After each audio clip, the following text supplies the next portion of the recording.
Chinese military conducted long-range live-fire drills in the East China Sea on Wednesday, the second day, in fact, of exercises aimed at intimidating Taiwan against seeking independence. A spokesperson of China's Eastern Theater Command said the exercises on Wednesday, codenamed Strait Thunder-2025A, were in fact carried out in the middle and southern areas of the Taiwan Strait. They focused on testing troops' capabilities of area regulation and control, joint blockade and control, and even precision strikes on key targets. Now, Beijing views Taiwan as a part of its territory to be brought under its control by force, if so necessary, while most Taiwanese favor their de facto independence and democratic status.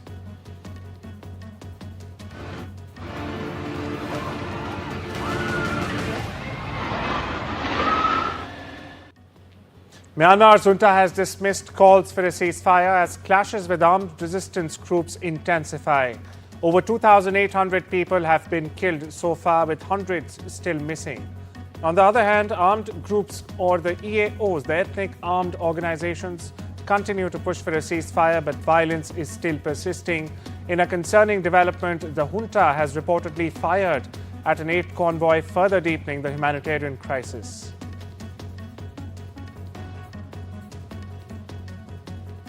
My colleague Vishal Vivek joins us for more on this. Vishal, what's the latest you're picking up from Myanmar and even the Chatuchak building collapse? So the Myanmar situation is pretty intense, as we've been reporting. More than 2,800 people have officially been killed. That is the information coming in from the military junta itself.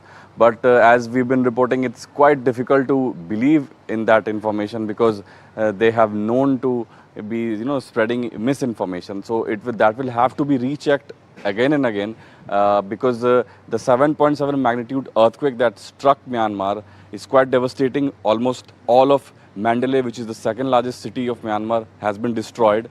And coming back to Chatuchak in Bangkok, the search for the first survivor continues, though there are no chances of them being found.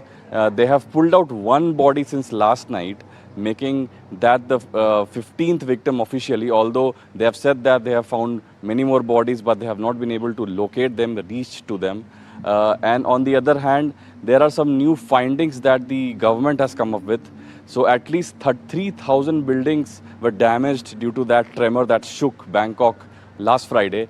And out of those 3,000 buildings, 34 have been deemed extremely risky. So they can fall anytime. They are severely damaged is what the government is saying. So that is another story emerging from here. And also the fact that there could be another Chinese company involved in the construction of the steel beams, those questionable steel beams that were used in the construction of the building that fell on Friday.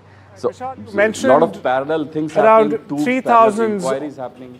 Yeah. 3,000 odd buildings in Bangkok are at the risk of, at a structural risk, so to say, and 34 out of these buildings can in fact collapse any given minute now. What are the constructors saying? Is the onus being pinned on the construction companies, or is it just a result of the wrath of nature like we saw on Friday last week? So the officials have not come up with a statement on that. As far as the Chatuchak building is concerned, the builders have come up with a statement. They've said that they followed all the norms, all the standard procedures were followed, and they got the clearance from the local government here.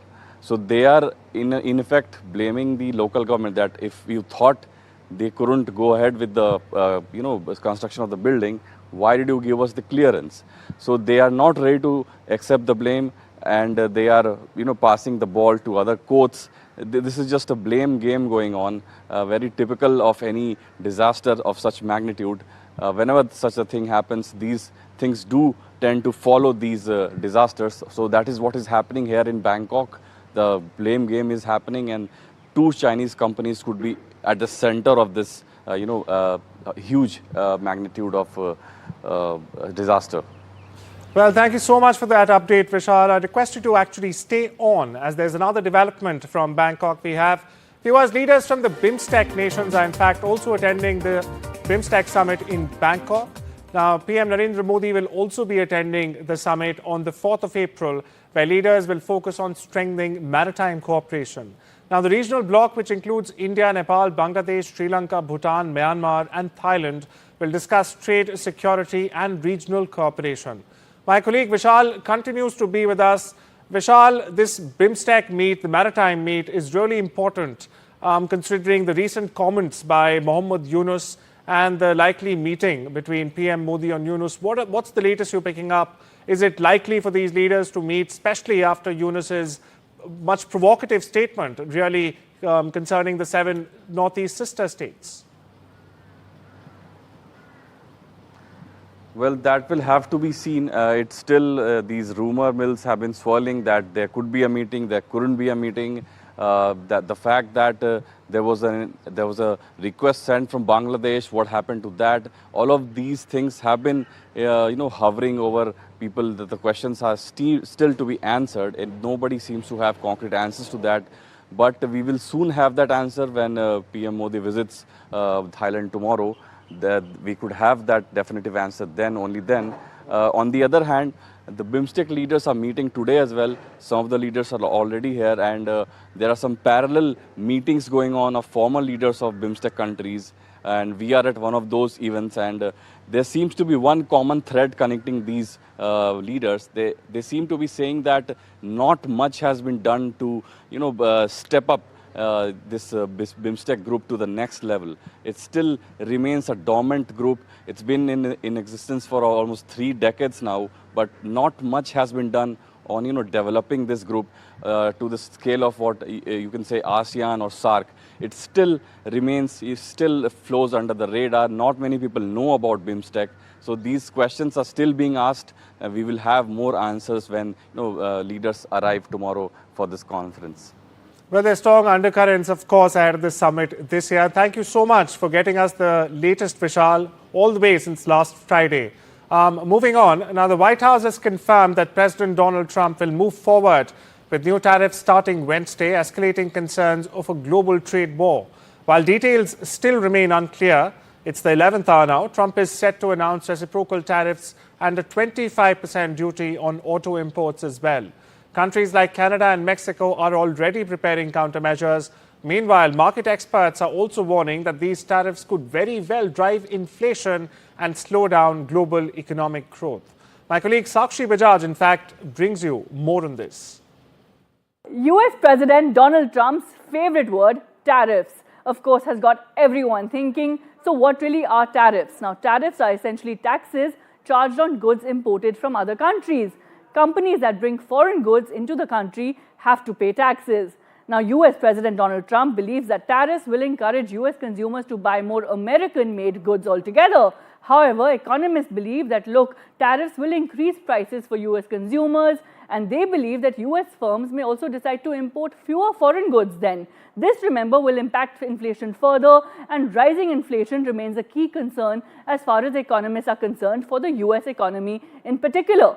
So Trump's tariffs and the overall impact then. Now, what does this mean for the overall impact if, of course, Donald Trump's tariffs of reciprocal nature or universal nature go ahead in full measure? If they do go ahead in full measure, remember, they can officially reshape the global economy and the framework for businesses altogether. Now, picture this, just as an example, if a US-based restaurant or a baker is getting inputs from Canada. Now, remember, the input prices will then increase if they do go through, if these tariffs do go through in universal nature, in reciprocal nature for the rest of the world. Framework for businesses will change altogether. Global supply chains and costing will also change. So economists believe that as far as India is concerned, India must push for far more export market diversification than earlier. Analysts say that, look, market gains today in India's stock markets reflect the fact that the tariff impact really has been discounted to a large extent as far as India is concerned. Analysts also believe that, look, adverse US impact and adverse impact in US stock markets or the US economy may finally make US President Donald Trump soften his stance on tariffs in the long term. A towering blaze erupted at a Petronas gas pipeline in Malaysia, injuring at least 145 people and damaging nearly 200 homes. Witnesses described flaming debris falling from the sky and windows shattering due to the explosion. Meanwhile, authorities have said that the fire has been extinguished and all hospitalized victims are in stable condition.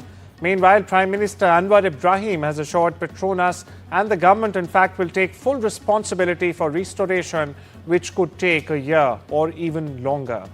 An investigation is underway to determine the cause of the explosion as we speak. In a closely watched race, Democrat-backed Susan Crawford has in fact won a seat on the Wisconsin Supreme Court, maintaining the court's 4-3 liberal majority.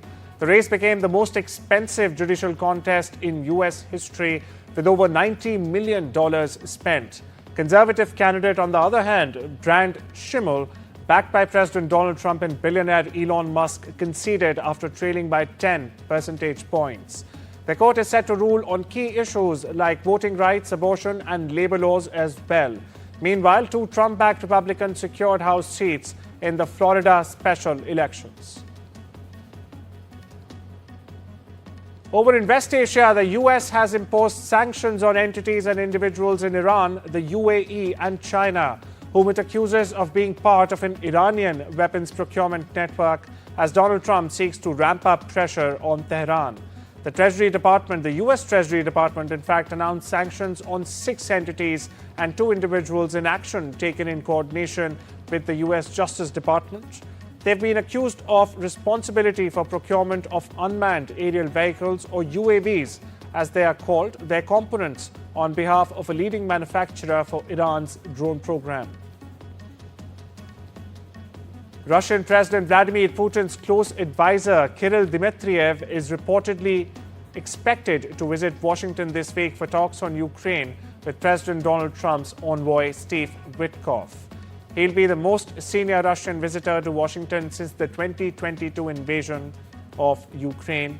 Dmitriev is the head of Russia's Sovereign Wealth Fund and a senior member of Putin's negotiating team in the indirect ceasefire talks with Ukraine, which the Trump administration is mediating. Staying with Russia, Putin begins the biggest Russian military call-up in years together. President Vladimir Putin has called up some 160,000 men aged between 18 and 30 years. It's Russia's highest number of conscripts since 2011. This as the country moves to expand the size of its military. The current draft, which takes place between April and July, comes despite US attempts to forge a ceasefire in the 3-year-long war.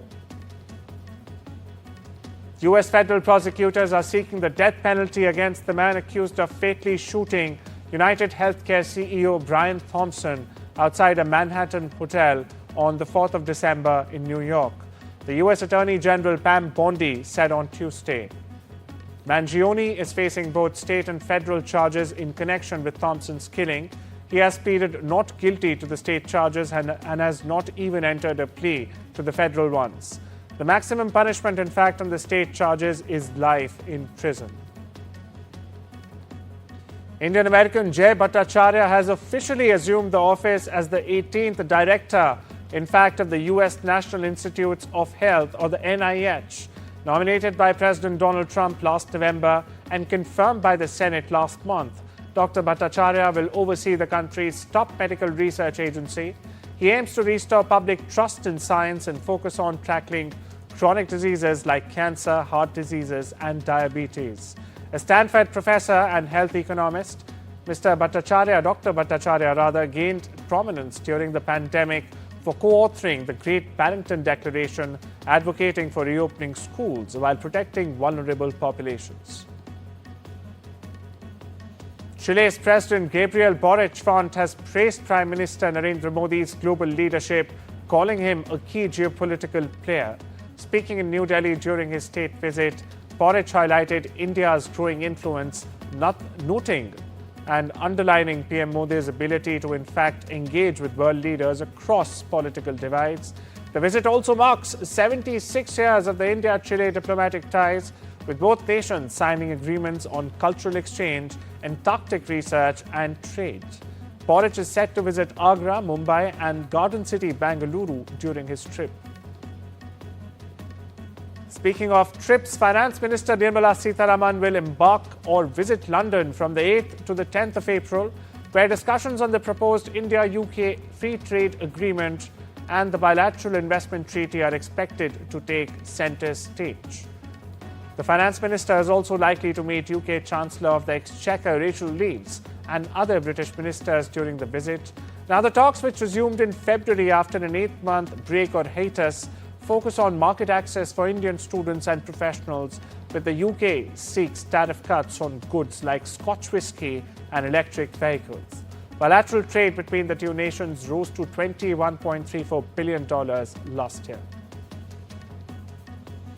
And in a message marking the 75th anniversary of their bilateral relations, Chinese President Xi Jinping on Tuesday stressed on partnership between New Delhi and Beijing for mutual achievement and the need to do the dragon-elephant tango to serve their fundamental interests. Apart from President Xi's message to his counterpart, President Murmu, Chinese Premier Li Qiang and PM Narendra Modi too exchanged congratulatory messages. Later, Indian Foreign Secretary Vikram Misri said there was an opportunity to rebuild ties with Beijing. He reiterated a caveat on how the two sides should go forward, saying peace along border areas is indeed critical.